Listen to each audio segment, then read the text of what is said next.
Sec, may mga nagsasabi na yung timing po nitong paglulunsad ng programa, lalo na po dyan sa Visayas, may kinalaman po sa politika, lalo na't papalapit po ang eleksyon. Ano po ang reaksyon nyo sa mga pahayag na ito?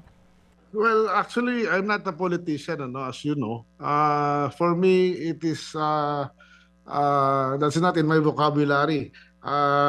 Sa akin, itong sitwasyon ko, ang sitwasyon namin sa DA ngayon, ang rami namin sobrang stocks talaga, lalo na sa Mindoro. Nung February pa lang, pinuntahan ako ng LGU ng Mindoro with the farmers. Nakikiusap sila na pwede ba i-move out yun na i-move out yun yung stocks dito dahil paano namin bebenta sa inyo ng mataas na presyo yung aming palay. Pag punong-puno yung warehouse nyo, Iloilo puno din. So, we tried, nag-rice emergency yung mga tayo, nagbenta tayo ng 33 pesos. Medyo kung may kumagat, pero matumal ho. So, we had to think of another way, and the president himself told us to, di bagsak mo na ng 20 para kagatin na yan.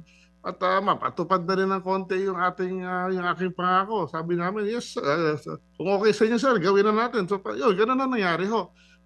Bottom line, kailangan ko ho i-move out yung stocks. This is nothing about politics. For me, it's something I have to do to move out. Diba? Even in any situation sa mga corporate or private sector, kung punong-puno ka ng stocks tapos hindi dumagalaw ang produkto mo, di ba? Mag-sale ka, 30% off, discount, di ba? Di ba? You have to do whatever you have to do just to move it out. So, ito yun ho Opo. nangyayari. Yun ho bang naging punong-puno ng stock ang NFA warehouses is also a is also a problem with management. Kaya kayo nasadlak dito, kumbaga naobliga kayong magbente kasi punong-puno na ng palay at ng bigas ang mga NFA warehouse. Yes, basically nung pagpasok ko bilang kalihim, ang unang tinira sa akin sa Kongreso at sa Senado, bakit hindi mo ginagamit ang pondo nung ano ba yung NFA mo? Hindi ginagamit yung pondo. Yung 9 billion na binibigay namin kada taon, baka 2-3 billion na nagagamit. So, ako ginawa ko, siyempre, tinignan ko yung problema, nag-change policy, inayos ko yung sistema. Okay, naubos namin yung 9 billion. And then I always thought I can actually sell the rice and rotate it na, di ba? As I buy, I sell some.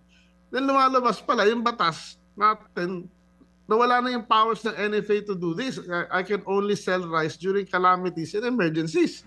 Di ba? And aging rice. Yung aging rice, medyo hindi na maganda. So, paano mo mabenta na maayos yun? So, I was stuck with that problem.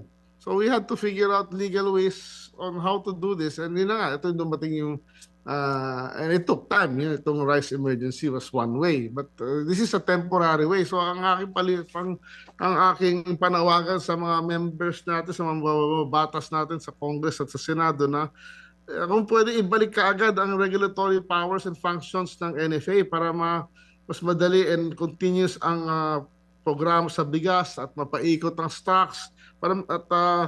Yung 9 billion na yan, pag napapaikot namin yung stocks, automatically 18 billion yan kasi umiikot eh. Di ba? At mas marami kayong mabibili sa farmers, mas patutuwa ang farmers. So, yun ang isang malaking pakiusap ko sa ating mga bata sa susunod na Kongreso at Senado.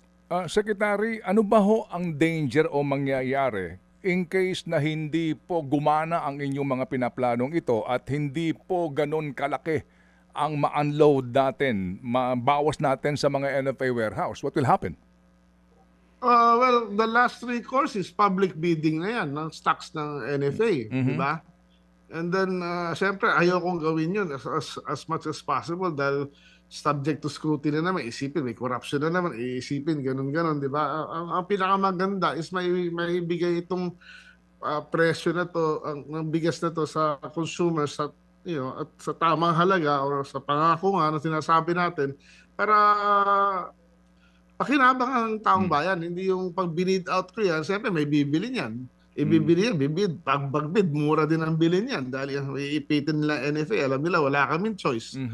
Tapos ibebenta ng mahal. Sino nakinabang, di ba? Opo. So sa ngayon po sir, ang danger din nito dahil sa hindi bibili ang NFA ng palay from the farmers at ang farmers ay pupunta ng traders, babarating sila ng todo doon hanggat hindi walang paglalagyan ng NFA. Yes, sir. Yes, sir.